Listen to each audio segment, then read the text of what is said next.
For advertisement, call 8125893028. Our Gmail maxtvtelugu@gmail.com. Welcome to max TV. ఈరోజు మనం మాట్లాడబోయే topic barley water. వేసవి కాలం అనగానే గుర్తొచ్చేది వివిధ రకాల పానీయాలు, నీరు, కూల్ డ్రింక్స్ వంటివి. వేసవి కాలంలో శరీరం ఎప్పుడు హైడ్రేట్గా ఉండడం అనేది చాలా ముఖ్యం. కాబట్టి ప్రతి ఒక్కరూ వేసవిలో వీటిని ఎక్కువగా తీసుకుంటూ ఉంటారు. అయితే కూల్ డ్రింక్స్లకు బదులుగా బార్లీ నీటిని తీసుకోవడం మంచిదని నిపుణులు చెప్తున్నారు. బార్లీ నీరు శరీరానికి ఎంతో ఉపయోగపడతాయి. అలాగే ఈ బార్లీ నీళ్లలో పోషక గుణాలు మనల్ని ఆరోగ్యంగా ఉంచడానికి సహాయపడతాయి. అందుకే ఈ నిపుణులు ఈ బార్లీ నీటిని ప్రతిరోజు తీసుకోవాలని సూచిస్తున్నారు.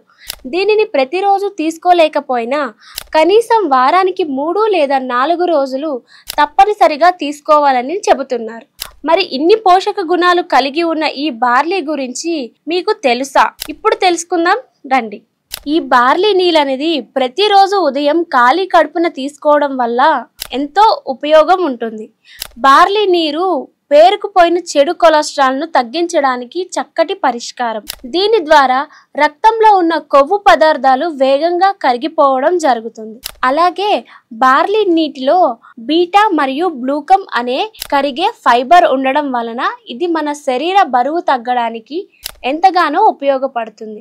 అయితే బరువు తగ్గాలి అనుకున్న వారు ఈ బార్లీ నీటిని ప్రతిరోజు క్రమం తప్పకుండా తీసుకోవాలని నిపుణులు చెబుతున్నారు. అదే విధంగా బార్లీ నీరు ఎముకల్లో ఉండే యూరిక్ యాసిడ్ స్ఫటికలను కూడా విచ్ఛిన్నం చేస్తుంది. వాటితో పాటుగా కీళ్ళ నొప్పులు మరియు మోకాలు నొప్పులు కూడా తగ్గించడం జరుగుతుంది. జీర్ణక్రియకు, ఫైబర్కు ఉపయోగపడే కొన్ని రకమైన పోషకాలు ఈ బార్లీ వాటర్లో అధికంగా ఉన్నాయి. అయితే చాలా మంది ఈ బార్లీ నీటిని కడుపు నొప్పి, వేడి, అలసట వంటి సమస్యలకు ఇంటి నివారణగా ఉపయోగిస్తారు. మరి ఈ బార్లీ వాటర్ని ఎలా తయారు చేయాలనుకుంటున్నారా?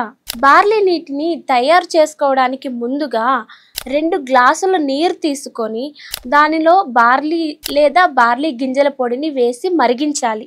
అలాగే రుచికి సరిపడా ఉప్పు వేసుకోవాలి.